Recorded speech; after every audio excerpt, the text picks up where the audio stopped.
Peace. This is about El Paso shooting. Border city goes from being target of heroic to target of gunmen. And of course, as you can see here are two people mourning the death of the victims who were allegedly shot by a gunman outside the Cielo Vista Mall on that day of the shooting. When an outsider came to El Paso and shattered the sense of security Joel Martinez had always felt in his hometown, he grabbed his family and huddled in a closet. So there's a guy named Joel Martinez. He had grabbed his family and huddled in a closet because he figured something wasn't right, and so he grabbed his family and hid in a closet. Their home is down the street from the Walmart where 20 people were killed and 26 wounded by a gunman who walked in Saturday during back-to-school shopping time and opened fire. And so there was a lot of people in Walmart. Of course, they were doing back-to-school shopping because, the kids go back to school soon. So there was 20 people were killed and 26 wounded by a gunman who walked in Saturday. And, it's really tragic what happened. Text messages and news reports flooded Martinez's cell phone. Soon the shutters in their home began shaking as police and news helicopters whirled overhead. Martinez feared he and his wife, Zailene, 32, and their boys, Giovanni, 4, and Mikey, 7, were in danger. So Martinez himself had gotten text messages. Of course, they were flooded. They really flooded his phone. He was feared for his family of his wife, Zailene, who is 32. They got 2 boys. One is 4 and one is 7. And he was afraid they were in danger. We lived here all of our lives, and for the first time I felt, get in the closets, said Martinez, 32. I started preparing. I was in the military, so it was start getting ready, anxiety, turn the TV down. So yeah, of course the family lived there all their lives, and of course for the first time I felt get in the closet, said Martinez, who was 32. I guess he started preparing because he was in the military, so it was start getting ready, anxiety, and turn the TV down. Martinez and his wife, both born and raised in El Paso, left a bunch of bright yellow daisies Sunday at a makeshift memorial near the Walmart, which remained cordoned off by police. And so Martinez and his wife, they went to the Walmart and they put yellow daisies out at a makeshift memorial near the Walmart. Of course, they were both born and raised in El Paso, Texas, as well. And of course, here's the sign that are for the victims of what they put up.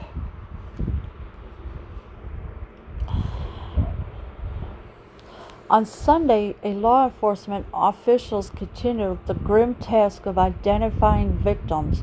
Residents of El Paso and Juarez, its sister city across the U.S.-Mexico border, tried to take stock of how they went from the center of President Donald Trump's hardline immigration stance and anti-Latino heroic to being the target of a mass shooter. Well, first of all, Donald Trump didn't have to be mentioned in the middle of this mess, and so he has nothing to do with it. Of course, the law enforcement officials continue the grim task of identifying victims. So victims are still being identified, and hopefully they will be released soon, the rest of them. And of course, Juarez its sister city across the U.S.-Mexico border had tried to take stock of how they went from the center of President Donald Trump's hardline immigration stance. And like I said, Donald Trump didn't have to be mentioned in this article, but it's just. And of course, the immigration stance and anti-Latino heroic to being the target of a mass shooter allegedly. So you know how that is. Robert Chavez, 65, an El Paso native, retired from immigration and custom enforcement after a 27-year career, shopped Sunday at another Walmart not far from the shooting scene. He was apprehensive and alert for threats. So Robert Chavez, who is 65 years old, he went to another Walmart. So this way he didn't want to be near the one where the alleged shooting took place. Of course, he was apprehensive and alert for threats. So that's what they did. So what did he come over here for? I guess he had to come somewhere where there's more Latinos, Chavez said about the gunman. He shouldn't have made a trip anywhere. So Chavez said that where there's more Latinos, Chavez said about the gunman. And of course he said he shouldn't have made a trip anywhere. So either was the gunman not allowed to be anywhere, or Chavez himself was not supposed to be anywhere. So it all depends on who's not supposed to be where. El Paso residents bridge many divides in their daily lives because they share a border with Mexico. And it is true, they do share a border with Mexico. They regularly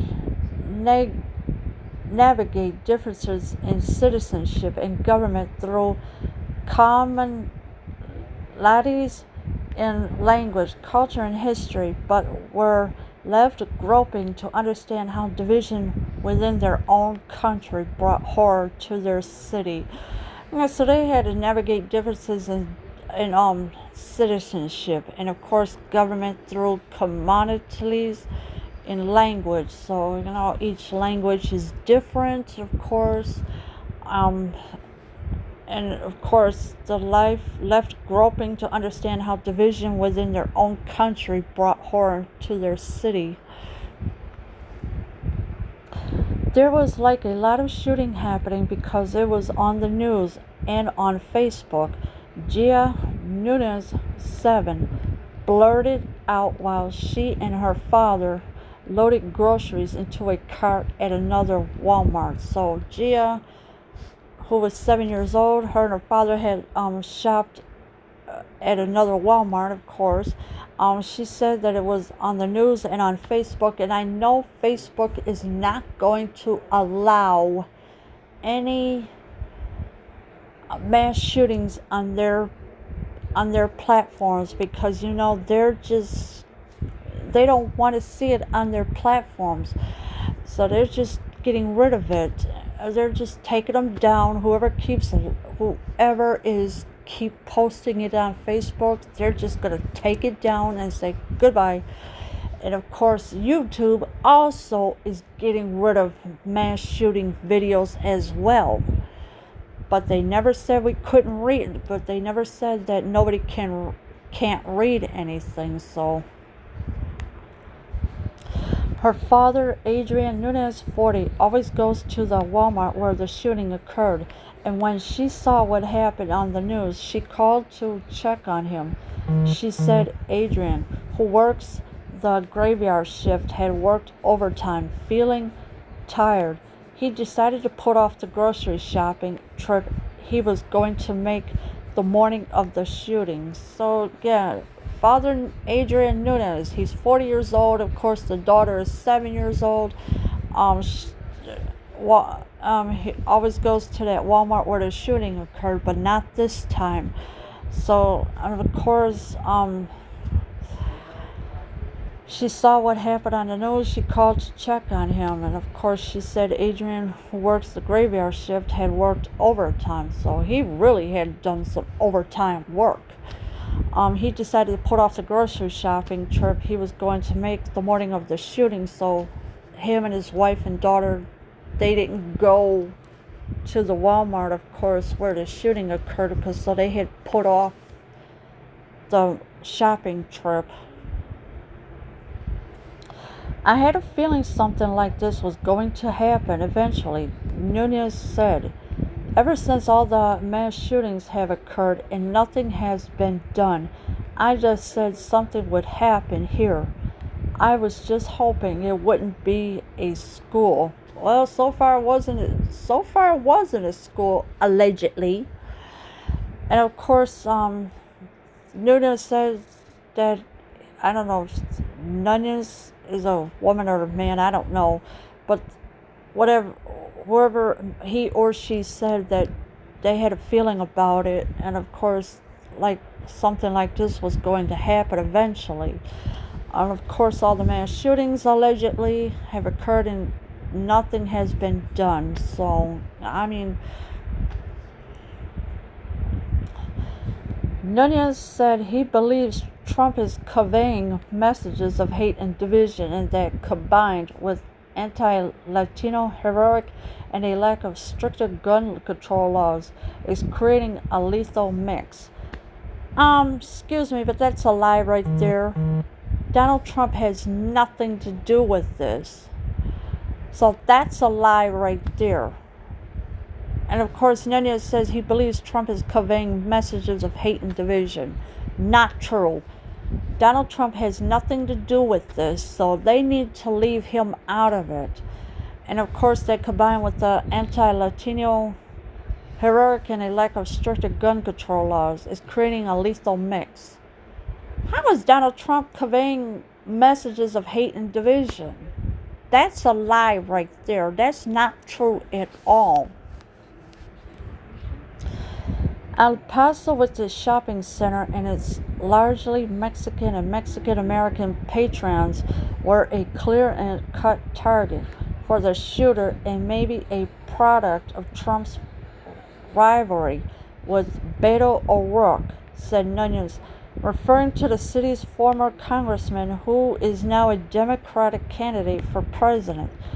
The two held dueling rallies in El Paso in February, when Trump was pushing for money from Congress to build a border wall. Alright, so you got Beto O'Rourke, okay, and then of course he's Donald Trump's rivalry, and they were having a Democratic candidate for president too that held dueling rallies in El Paso, Texas in February. So that doesn't have anything to do with what's going on right now. El Paso, where its shopping center is and its largely Mexican and Mexican-American patrons, were a clear-cut target for the shooter, allegedly, and maybe a product of Trump's rivalry. But like I said, Donald Trump has nothing to do with this. So why are they sticking him in the middle of this? I mean, come on, Donald Trump he knows about it, but that doesn't mean he's going to go on Twitter and start causing division or anything. Come on, it's all a lie. And of course, Trump was pushing for money from Congress to build a border wall because, a lot of illegal immigrants are coming into our country, and it's pathetic. The shooter was trying to slap us in the face and say, "Hey, you think you are such a safe city? Here you go," Nunez said. So the shooter was trying to slap them in the face, and of course he said, "Hey, you think you are such a safe city?" Well, I don't know. El Paso, Texas is kind of safe, but not really now, because after what happened.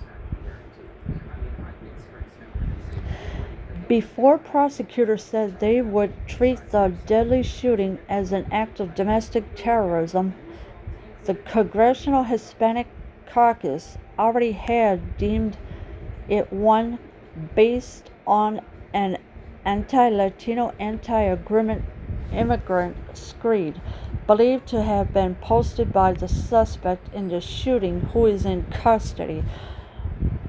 So the suspect is in custody. Okay. Prosecutors said they would treat the deadly shooting as an act of domestic terrorism. I'm gonna have to put allegedly in there with it, so I'm sorry. And of course, the Congressional Hispanic Caucus already had deemed it one based on an anti-Latino, anti-immigrant screed, and believed to be have been posted by the suspect in the shooting. So I don't know what's going on, but they're just causing a lot of problems and everything. The posting discusses a Hispanic invasion and rails against racial mixing. The document also took aim at both political parties, and its author said the views were developed before Trump's presidency. Again, they keep mentioning Donald Trump. He has nothing to do with this. They need to stop throwing him under the bus like this. The document also took aim at both political parties. Of course it was going to, because the presidential thing is next year, and of course Donald Trump is going to run again, obviously. Caucus Chairman Juan Castro, twin brother of Democratic presidential candidate Julian Castro, said the language in the document is consistent with Trump's description of Latino immigrants as invaders, and said the deadly shooting was a tragic reminder of the dangers of such rhetoric. Oh boy. Okay, the invaders, they called them, with Trump's description of Latino immigrants as invaders. So that's what he has called them, invaders. Of course, shooting was a tragic reminder of the dangers of such rhetoric. Since the launch of his 2016 campaign, Trump has focused rhetoric and policies on Latinos and immigrants, even though for the 2020 election he has formed Latinos for Trump, and his campaign has said he wants to expand his Latino support. Alright, so if he wants to expand his Latino support, then he should. But all this other stuff and that, come on, really? Even though for the 2020 election he has formed Latinos for Trump and his campaign. So he's, oh my gosh, I don't know what else to say with him. More recently, he told 4 women in Congress, including Alexandria Ocasio-Cortez, who is Puerto Rican, to go back to their countries. 3 were born in the U.S., and the 4th, a Somali refugee, is an American citizen. So Donald Trump had told these women to go back to the country. Alright, Alexandria Ocasio-Cortez, who is Puerto Rican, that's why he told her to go back to their countries. 3 were born in the U.S., and the 4th, a Somali refugee, is an American citizen. So I guess the Somali refugee must have been born in America or born in our country and then came over by doing the right thing to become an American citizen. It all depends on which one it was. The vile act of terrorism against Hispanic Americans were inspired by divisive racial and ethnic rhetoric enabled for weapons of war, Castro said. Hispanic Americans and immigrants have been directly and violently attacked. This crime was intentional violence to strike fear in our communities, for our lives, and for our families. So the violent act of terrorism against Hispanic Americans were inspired by divisive racial and ethnic rhetoric. Now this is a terrible shame of what is going on, and of course this crime is an intentional violence to strike fear in our communities. Well, you shouldn't let anything like this happen. I mean, put fear in people, really? Come on. Representative Veronica Escobar told National Public Radio that the mass shootings the nation has seen are not just an epidemic of guns, but also an epidemic of hate, and residents of the city and county that are about 83% Latino did feel targeted. Alright, so we got this Veronica Escobar. She's Latino, told National Public Radio that the mass shootings the nation has seen are not just an epidemic of guns. So what they want to do is take your guns away, basically. They don't want you to defend yourself. So this is what it's really about. They want to take your guns so the citizens can't defend themselves at all. He came here to hurt us, Escobar said. Julian Castro, the only Latino candidate in the presidential race, said Trump's rhetoric has contributed for the toxic brew of the white nationalism in America. Alright, so Donald Trump is getting a little out of control, and of course he's been out of control, obviously, and of course you can't impeach him because a president is not allowed to be impeached while they're in office, so forget a problem there.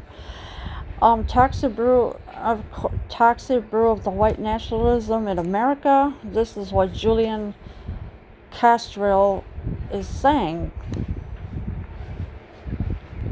George P. Bush, Texas land commissioner and the son of Jeb Bush, the former governor of Florida and 2016 presidential candidate, has not been open critical of Trump, but he said on Twitter that fighting terrorism remains a national priority.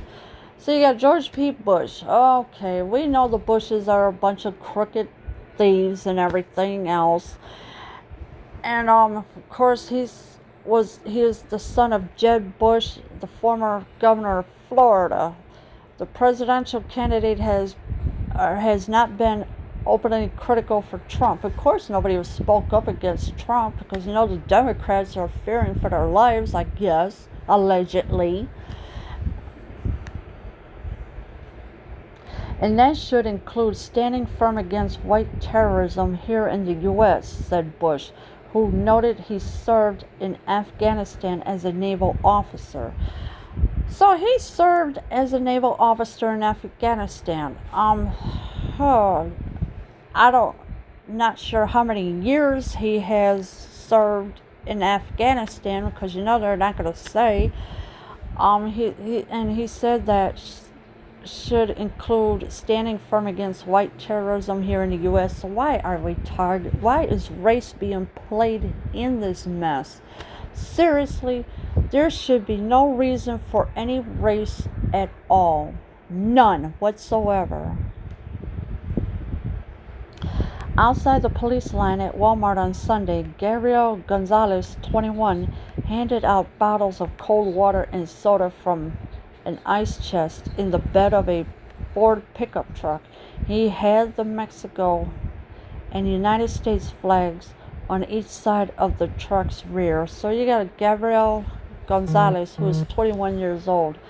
And of course, I don't know if it's a he or a she, I don't know. But Gabriel was handing out bottles of cold water and soda, and I wouldn't even be drinking soda because it dehydrates you real fast in a hot weather.